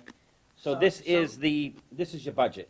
That's a part of the process, and then she said part of it too will be whether or not we've got to determine, about the INET. Yep. Because whether or not we, I mean, this is so simple, what we need to get to him, and we just gotta get, I don't know where the information is. He's basically looking for 3 or 4 pieces of document to get this ball rolling, and I don't know where to get it, and I don't know if the board can help me, but I don't. and again, Mr. Chairman, you know, on this sheet here, you know, Yep. she listed the different expenditures. Yep, salaries, yep, salaries, that's what he saying needs, this will help you yep, project. he needs this, he needs that, Right, so we can forward this to him. yeah. So, is there, go ahead. You want to say something, Mike? Honestly, I'm lost with this whole thing. Not only on the time frame for doing it, but the rush to the last minute of having to do this all ourselves now, which is what it seems like it's going to happen. So I'm looking at number 2 here, and it says we'll need a future community cable-related needs. Basically listed out what we think we're going to need over the next 10 years. Right. And this is what we're supposed to go off of? I have no clue, I honestly don't know. I would think that needs would be listed out, not coaxial and fiber optic, but actual technology needs, servers, Equipment. cameras, whatever we need to stream live, which I've been asking for years. This doesn't look like a list that we can do anything off of. I don't know what these numbers represent. I see years here, but I don't know what each year represents. There's not totals over here. Bill and I were trying to figure this out before the meeting. I don't know what any of this means. And it seems like we're being put behind the 8 ball to fail, to try to pick up something that's been mismanaged for months. And it, quite literally, it's frustrating, right? I don't know if anybody else agrees with this, but it's ridiculous. So what are we gonna do to fix it? Do we have to go talk to Bill and find out where this contract was that came back from Comcast and present it to Bill Hewick and say, hey, this is the latest we have? And see if that's adequate enough to go off He of? will not do anything until this information's given over to him. Right, but from what I remember, months ago, there was literally like 3 pages of things that we had to, out of that whole contract, there was 3 pages of things that we had to focus on. That we could have gone and basically got this whole thing done months ago. Because everything else is pretty standardized between Comcast and the governments of the town that they work within. The only thing that's different is the pricing and the infrastructure and what that goes towards, which is literally like less than 3 pages. Right. And nothing, literally nothing has been done. Well, I'm hearing you, but all I can tell you is Bill Hewitt will do what we need to do. I don't know where to get the information. I don't. Maybe we can, Well, I don't know. I've got a couple of ideas on where you get the information. First of all, I have to ask the Cable Advisory Board Chair, who keeps the finances for the Cable Advisory Board? Does the Cable Advisory Board keep their own finances, or does the town keep them in an account under the town's It's accounting under the town structure? control. Mr. Chairman, through you to Mr. O'Neill, the town keeps all the finances. Okay, so we should be able to query the system to let us know what we spent in the last, well, how far does this system go back? We should be able to go back a number of years and query that one account Yeah. and say, this is what was spent. That's what the sheet is he has. That's what this sheet is, Mr. O'Neill. Kathy helped to put that together. So you went back 5 years. that's, I guess, all they could at this point. Fine. And so we're gonna take the last 5 years and project the next 10? Is that the assumption we're gonna make? You take the average of the last 5, I guess, I mean, how was, I believe so, unless there's something Well- else What, that, what I think we should do, Bill, my opinion is to put this information together, that I need to get this information, bundle it up, and I say we hand it to Bill Hewitt and let Bill Hewitt, give him what he's asking for, and let Bill Hewitt negotiate the contract. oh, I agree wholeheartedly, I So think. that's that, what I say. I say, Horse has already left the the barn as biggest far as problem everything we're else gonna have goes. right now is, the biggest thing is that we need to have this hearing. He was very adamant today, and I said, yes, Tracy already told me he had this hearing set. We need to have the hearing, because he said, I can't help you with the hearing. I gotta get that hearing and compile this paperwork. Who's gonna compile the paperwork, us? I think he had parts of it. I don't know what the cable board needs in the next 10 years, what equipment, what their capital is. I don't know. I mean, can you, I don't know. I'm not trying to sound stupid here, but I just don't know. I mean, I'm Yeah. trying to help, I but don't think it's sounding Mr. stupid, that should be their area of expertise, to tell us what their future capital needs will be. Because, you know, just like we're not firemen, we don't know if they need a new Right. fire truck. go ahead. Can I speak? One of the things, Chris had done his equipment list, and on his equipment list, he had the list, on the list, the year that the equipment was installed in the anticipated years that it was good for. So, one of the comments that Kathy made when she was looking at it was he needed to, in the column of the replacement costs for the various equipment, he needed to eliminate any reference to words so that the column of the replacement costs could be tabulated. I spoke to Chris this evening, and he was going to go back through that, and with that, we will be able to project our equipment need for the next 10 years.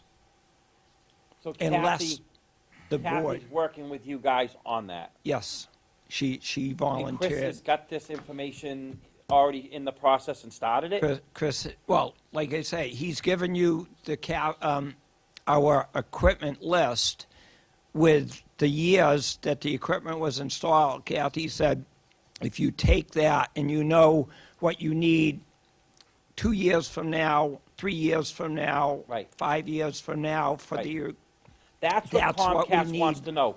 to Comcast tabulate- wants to know in 10 years, from now to 10 years, what we're gonna need, that breakdown throughout that timeline. That's what they're looking to get from us. right, They're looking to get a budget from us. right. The past For the budget capital. and a budget going forward. That's what they're looking Right. for. And they, according to Bill, we need to get this ASAP. Yep. And the hearing, we have to have a hearing ASAP. So, It is. well, we need to do it, we can't, we need to, one of the things, as part of that, we need to post for 2 weeks before in the newspaper. So I will work Get with on it. We should get on it now, Caitlin if it's to December get 14th. it posted for the newspaper. But you don't know how to post in the newspaper? I don't post to the newspaper. Oh. For public hearings, like the liquor licenses and everything? You have to do that. Like the liquor license Nichols Village had to do their own posting to the newspaper.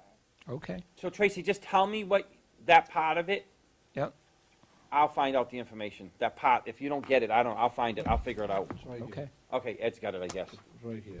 Go ahead, Ed. My question on that is, and Tracy alluded to it, is that it has to be done for 14 days prior to the hearing of the first publication date.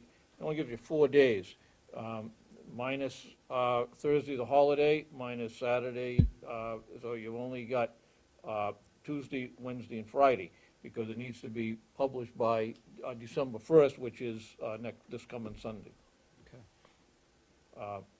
But this, he supplied with this paperwork a sample notice of the cable television public hearing. You just have to fill in the blanks and get it submitted. And we're not gonna meet, you're saying we're not gonna meet the 14th? Well, it's gonna have to be done Not- Immediately. quickly. Right. I just wonder if there's enough time to get that drawn up and posted. Well, if we are using that as a blank and we fill in. You have a copy of this, you have a copy of this, I believe I do. but we need to get it. To the and, newspaper. You could always do, if you can't get that posted by December 1st, then you could always put the public hearing off and do it for the week after, the 21st. If you Yeah, can't but get it. that's getting close to Christmas. I don't think anyone will That's true. show up. That's true, but we gotta, I think we need to try for the Who 14th. pays for that? Who pays? Cable committee pays for it. Huh? The Well, cable it'd come out of committee the cable budget. Okay. And if we file this tomorrow, can we make the 14th, keep the 14th deadline? yes, Okay. yes. Is that hard to do? Could you file that for me? Could you get that filed? I don't know how you go about it. I don't know who you submit it to. Do they want payment, beforehand? I have no idea. Hmm?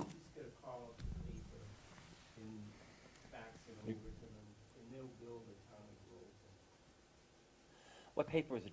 Eagle Tribune? Eagle. It says a local paper. So the Eagle Tribune, probably? Yeah.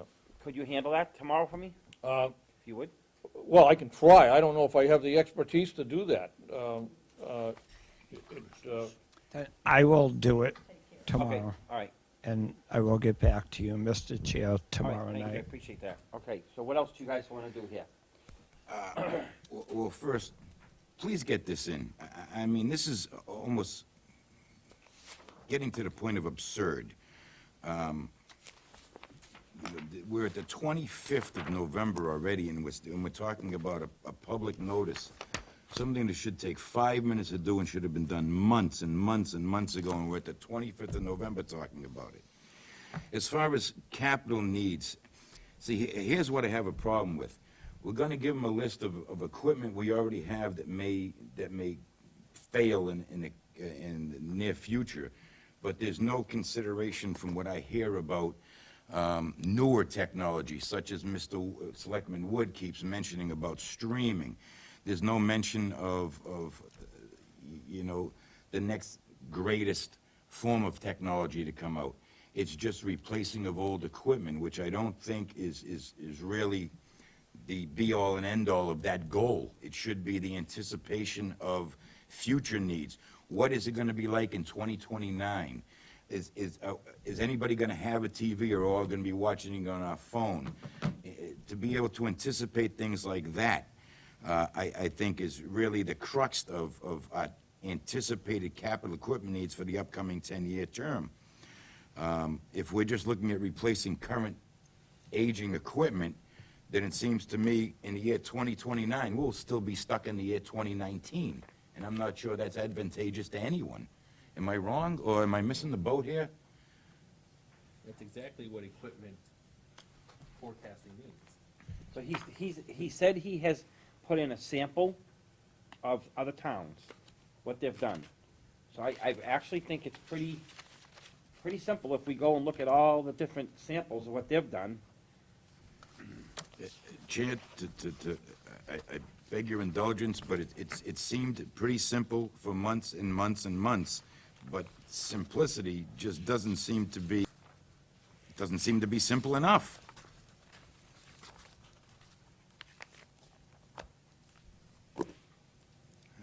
Sure. Sure.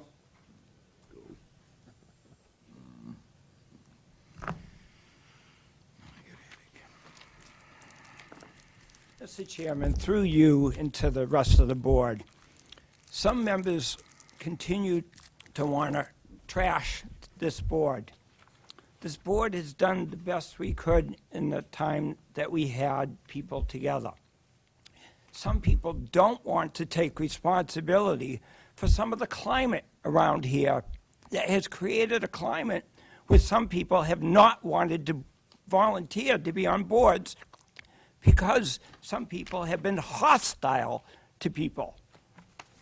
I've apologized already, and I'm through apologizing. Talking with some people, yes, I am wrong in that I haven't got some of the work done that I was supposed to. I was doing that based on some other people's recommendations, which is my fault for accepting their recommendations. But part of this, Mr. Chairman, is we're a board of volunteers. If this was any other major contract, 10-year contract that this is, it would be going to a town manager to negotiate. It wouldn't be just a board of volunteers. So yes, I accept responsibility. But you know what? One person on this board expressed interest in helping me out. I took that person up on that and sat down with them for a couple of hours on Saturday to try to get some of this done that I do not have the expertise, but at least they volunteered to help. You, Mr. O'Neill, a couple of months ago said, geez, if you had only come back to us in April and said you needed help, we would have. Well, I said I needed help, and one person raised their hand and said, I am more than willing to help. One. In April? No, just recently. That's No. what we're talking about, Tracy. I This know. was April or January of this year that we asked you, do you have everything you need? And now you're telling us that somebody It's not raised. now. I told you, that. No. You're coming up and you're being defensive against us because we've been asking for months. How is this going? Yeah. This is coming due. There are timelines and timetables and Deadlines. milestones that we have to meet. And we have to meet these. We have to meet these. You said, yeah, we're working on it. We're working on it. Now to come out 4 days before it's due to say we have nothing. No, Nothing needs to. There's nothing here. There's paperwork with some numbers, but nothing has been met. And now we're behind the eight ball to saying that we got to come up with a plan to extend the contract in order for us to meet, to have Bill come and do this for us. Bill's going to ride in on his white horse and save this. That's not his know what? job. That's He- not his job. The job is the It cable is. committee. It is his job. We don't have a town manager to do this. It is his job to help with this. But you And- just and recently more. asked something that you asked about last year. Excuse me. I'm Beth Rose. I'm also a member of this advisory board. And I'm tired of Tracy having to stand up here and apologize and apologize. We have. Well, I'm tired of having to apologize to the town for people asking, what are we doing with the cable Who's contract? asked? Because nobody comes to any meetings. We had a meeting out here back in, August, September, maybe even earlier, where we said, come in if you have any questions or issues about this. We talk to people around town, or they talk to us, very little. What we hear is, man, did you see what happened on the Board of Selectmen meeting again? Yeah, he's right. People don't want to serve on boards because you treat us like trash. We are volunteers, we do the best we can, and when we met in April with Bill Hewitt, he said, I will take care of these things. I will take care of negotiations. We've believed what he said. We've been working off and on getting the information that's needed. When we did this 10 years ago, I think, I guess, We Who have a was with different us? attorney. Different attorney we had could work Bill- with. Bill August was our attorney, and I gotta say, it was totally different. He was emailing me on a weekly basis, helping to keep us online. He said, has this been done this week? Has this been done? And he was the one that helped us negotiate it. He did all the negotiation, but he told us, this week I want this done, this week I want this done. And all I've been told is, you can't contact Bill Hewitt. That costs money. Well, of course it costs money, but that's one of the things we have in the cable account for. We used to keep the 50 cent per prescriber fee that Comcast paid us specifically to pay the attorney. So I don't understand why we're not supposed to contact the attorney, because it costs us money. Okay, now I'd like to rebut to that, Mr. Gifford. Mr. O'Neill. I believe there was someone just today that volunteered for a certain committee. So I challenged that. I don't think that's the problem. I think when committees are installed and they don't do their job and they're called out on it, that's a very embarrassing situation, but I don't think it's caused any lack of volunteerism, because we've appointed a number of people over here in the last few meetings for volunteer boards. Now, to your point, when I was chair, you were here almost every meeting, and this goes back to last November. And you had ample opportunity then and since then to say, we have problems, we need some help. And as far as the attorney, I've seen it, I don't have it here in front of me, but he laid out a list of milestones that needed to be met and when they needed to be met. And this was discussed not last week, not yesterday, months ago. Months ago. So you can throw anything you want here, and I hope it sticks somewhere, but it's not going to stick with me, because I know the simple truth. The simple truth is I've been asking how we're doing on this for months. Okay. It's been almost a year. So you can criticize me all you want, but the proof is in the pudding. I don't see, after asking, and I'll take umbrage to the other thing. I did raise my hand and I said, I'd help you with any of this stuff, because this is my area of, this is what I do. I'm an accountant. I'm a number guy. And I did volunteer, and I said I would help you, and as well as Ms. Castronell said they'd help you. So I take great offense to say that only one person here stood up and said they'd help. I don't think that's correct. Okay, can I just say something? We're here where we are. I have a piece of paper with what we need to get done. We need to get this done.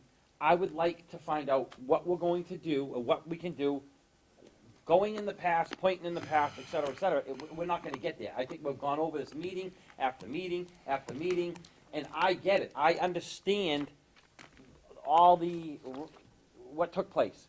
We have about 5 things that we need to meet to get this done. I'm saying that Bill Hewitt is going to need to take this thing, and Bill Hewitt is going to need to negotiate it and move it forward. All I need to do is to get someone to say to me, I will get this information, and that's all I'm looking for. I think you have some stuff done. I don't know. I'm acting stupid, and I'm not trying to aggravate people, but I don't know where to get this information. I don't. Can I ask, where does this lead us to? Does this lead us to an annual budget somehow? Can you explain this to me at all? I know that's the first part, proposed annual budget for 2020. That was some of the work that Kathy and I were working on Saturday. And she said, this is the start of our budget process, and we're going to have to work a little more to tweak it here and there, depending on how we see we want to use public cable access or grow public cable access. So currently, this is a draft. It's a draft.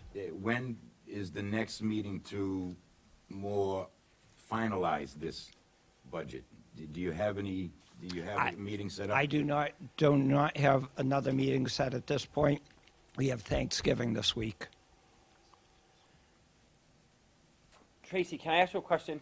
Yes, If you Mr. would go to the packet that Bill Hewitt, do you have that copy I gave you guys? Yes. Could you do me a favor? Yes, sir. I know it's nothing to do with us. What he told me was he was gonna give these samples for you guys to be able to plug in and place is what he Okay. was trying to do here.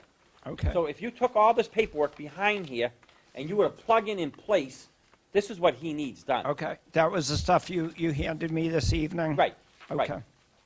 Then we will Ms. Rose, plug. do you have it? Well, I think I have another one here. Yes. Actually, I'll give you mine. No, you had given me a couple of copies. Right. So the back pages of this is what Bill Hewitt needs. It's a different town, but all he needs to do is plug in place. Right. I don't know. I don't know where to get the information. Mr. Go ahead.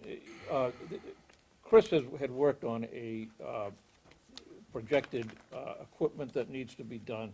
I think with this, that Tracy has taken care of here with Kathy, along with the projected equipment, what the lifespan of that was, I think we got it in our packet at our last meeting, maybe it was 2 meetings ago. It shouldn't be that much of a problem, but I don't know how anybody can look into a crystal ball and see what the technology is gonna be in 10 years. That's why I originally said I don't think we should go 10 years, but that's just my opinion. You know, as far as, you know, it's an ever-changing business, and it's changing on a yearly basis.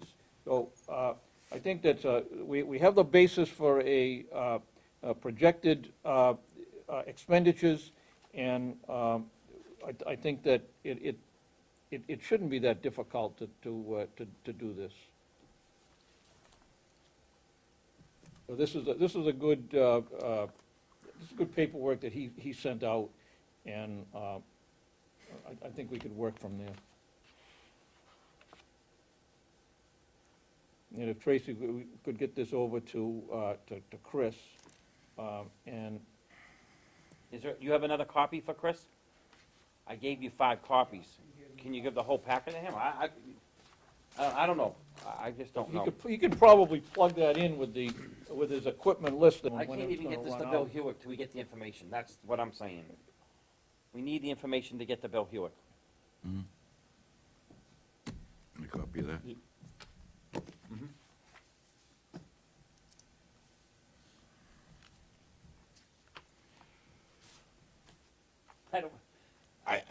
I can help with the proposed budget.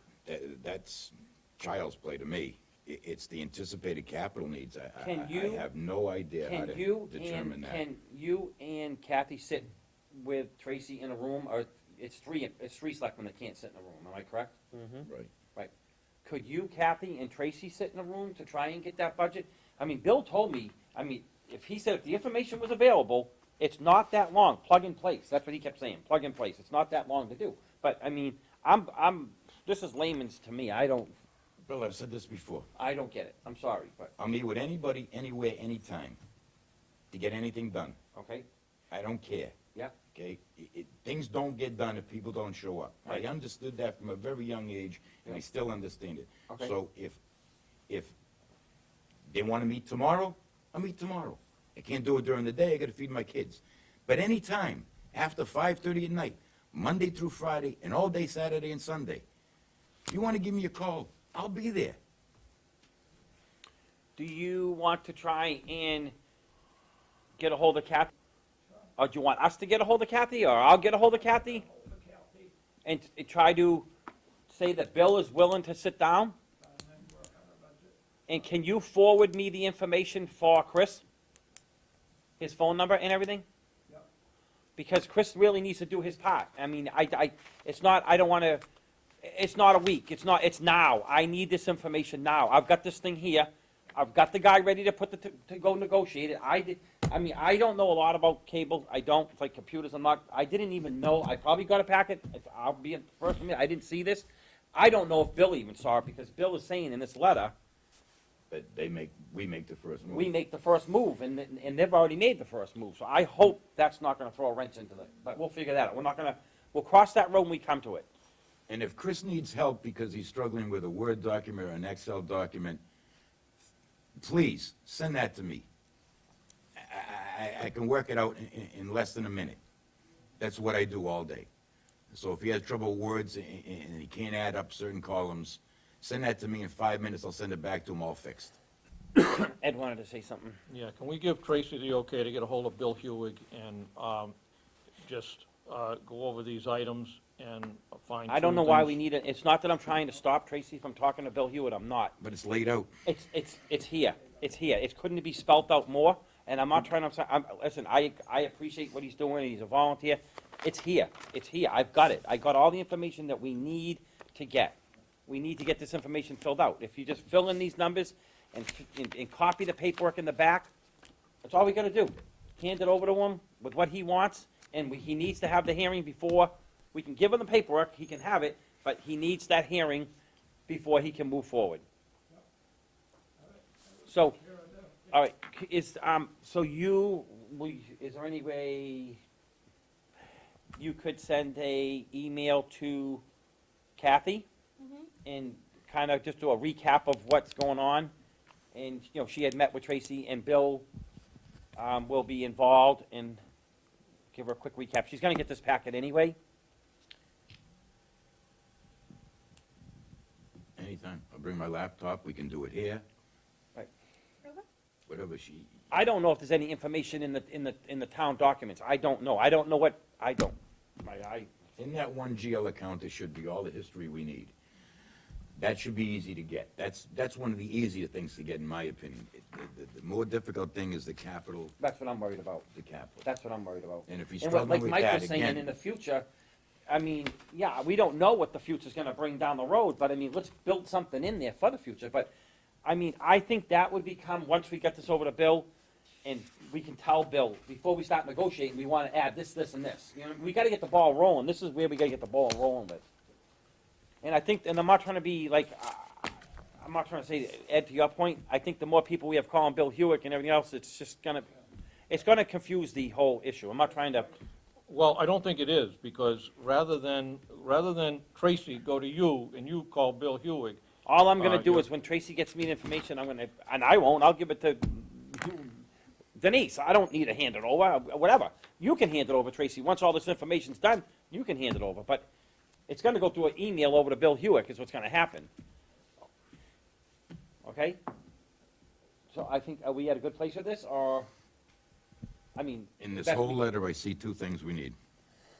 That's it. That's what I've been saying here. To And we contact got, we have anybody. samples behind, we have the samples behind. Ed, you're gonna take care of getting that in tomorrow, for the newspaper. We have to have, Tracy already spoke Okay. that he's gonna take care of that. okay, sorry, okay, all right. It has to be done tomorrow. Tomorrow is the deadline. Okay? All right, well, moving on, thank you. Moving on to our next thing. Where was I? Did I skip over? Vote to the board, we had no vote to the board. We have correspondence from the minutes from the November 12th, 2019 meeting. Oh my God, my pen just died. Oh, unreal. Okay, going backwards, we got that, we did the, I think that's it, right? So we have adjournment at 8:26 or 7, something like that up there? It's 8:28. 8:28. Just prior to that, Sure. I'd just like to wish everyone out there Oh, I'm sorry. a nice Thanksgiving holiday. Hopefully, you and your families have a great holiday, stay healthy and happy and safe. And I'll, move for adjournment. Okay, so can I get a motion? I mean, a second? Second. All in favor of adjournment?